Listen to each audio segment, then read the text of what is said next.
പുതിയൊരു വീഡിയോയിലേക്ക് സ്വാഗതം. ആദ്യത്തെ വാർത്ത കേരള ബ്ലാസ്റ്റേഴ്സ് ഫാൻസിന് അല്പം നിരാശ നൽകുന്ന ഒരു വാർത്തയാണ്. കഴിഞ്ഞ 3 വർഷമായി കേരള ബ്ലാസ്റ്റേഴ്സിന് വേണ്ടി മികച്ച ഫോമിൽ കളിച്ചിട്ടുള്ള ഒരു പ്ലെയറാണ് മാർക്കോ ലെസ്കോവിച്ച്. മാത്രമല്ല ISL 10ാം സീസണിൽ പല മത്സരങ്ങളിലും കേരള ബ്ലാസ്റ്റേഴ്സിന്റെ ക്യാപ്റ്റനുമായിട്ടുണ്ട് ഇദ്ദേഹം. ISL 10ാം സീസൺ കഴിഞ്ഞതോടെ താരം കേരള ബ്ലാസ്റ്റേഴ്സ് ക്ലബ്ബ് വിടുമെന്നുള്ള റൂമറുകളൊക്കെ പുറത്തു വന്നിരുന്നു. മാത്രമല്ല താരം ISLൽ തുടരാൻ ഇനി ചാൻസ് ഉണ്ടോ എന്നതും പല ഫാൻസിന്റെയൊക്കെ സംശയമായിരുന്നു. എന്നാൽ ISLൽ താരം തുടരാനുള്ള ചാൻസ് കുറവാണ് എന്ന തരത്തിലുള്ള വാർത്തകളൊക്കെയാണ് ഇപ്പോൾ പുറത്തു വന്നുകൊണ്ടിരിക്കുന്നത്. ഫുട്ബോൾ എക്സ്ക്ലൂസീവ് എന്ന പേജ് ഇപ്പോൾ ലെസ്കോവിച്ചുമായി ബന്ധപ്പെട്ട ഒരു അപ്ഡേറ്റ് നൽകിയിട്ടുണ്ട്.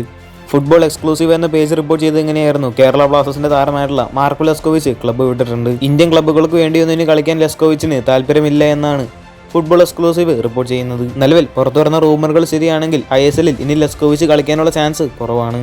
ISL 10ാം സീസണിൽ കേരള ബ്ലാസ്റ്റേഴ്സിന്റെ ഡിഫൻസിൽ മികച്ച പ്രകടനം പുറത്തെടുത്ത 2 ഡിഫൻഡേഴ്സ് ആയിരുന്നു മാർക്കോ ലെസ്കോവിച്ചും അതുപോലെ തന്നെ മിലോസ് ഡ്രിൻസിച്ചും. ലെസ്കോവിച്ച് ക്ലബ്ബ് വിടാൻ തന്നെയാണ് ചാൻസ് ഉള്ളത്. മിലോസ് ആവട്ടെ അടുത്ത സീസണിൽ കേരള ബ്ലാസ്റ്റേഴ്സ് ടീമിൽ ഉണ്ടായേക്കുമെന്ന വാർത്തകളൊക്കെ ഇപ്പോൾ പുറത്തു വരുന്നുണ്ട്. എന്തായാലും കൂടുതൽ അപ്ഡേറ്റുകൾക്കായിട്ട് നമുക്ക് കാത്തിരിക്കാം. അടുത്തൊരു വാർത്ത, നിലവിലെ കേരള ബ്ലാസ്റ്റേഴ്സിന്റെ പരിശീലകനായിട്ടുള്ള മിഗേൽ സ്റ്റെഹ്റെ ചില കാര്യമൊക്കെ പറഞ്ഞിട്ടുണ്ടായിരുന്നു. അദ്ദേഹം പറഞ്ഞത് ഇങ്ങനെയായിരുന്നു: ഞങ്ങൾക്ക് ഇതുവരെ കിരീടമോ ലീഗോ ഒന്നും തന്നെ നേടാൻ സാധിച്ചിട്ടില്ല. ഇവിടെ ഒരുപാട് പൈസ ചെലവാക്കുന്ന ഒരുപാട് ടീമുകളുണ്ട്. എന്നാൽ കേരള ബ്ലാസ്റ്റേഴ്സിനെ സംബന്ധിച്ച് ഒരുപാട് പൈസ ചെലവാക്കാൻ അവർക്ക് സാധിക്കില്ല. ടീമിനെ സംബന്ധിച്ച് അടുത്ത 4 വർഷത്തിനുള്ളിൽ കിരീടം നേടുക എന്നുള്ളത് പ്രധാനപ്പെട്ട കാര്യം തന്നെയാണ്. ഇതിനു മുൻപ് കേരള ബ്ലാസ്റ്റേഴ്സിന് കിരീടം ഒന്നും നേടാൻ സാധിച്ചിട്ടില്ല. വിജയിക്കുക എന്നതാണ് എന്നെ കൂടുതൽ ആകർഷിക്കുന്ന ഒരു കാര്യം. കേരള ബ്ലാസ്റ്റേഴ്സിന്റെ പുതിയ കോച്ചായിട്ടുള്ള മിഗേൽ സ്റ്റെഹ്റയുടെ വാക്കുകളായിരുന്നു ഇത്. കോച്ചിന്റെ വാക്കുകളുമായി ബന്ധപ്പെട്ട നിങ്ങളുടെ അഭിപ്രായം താഴെ ഒന്ന് കമന്റ് ചെയ്യുക.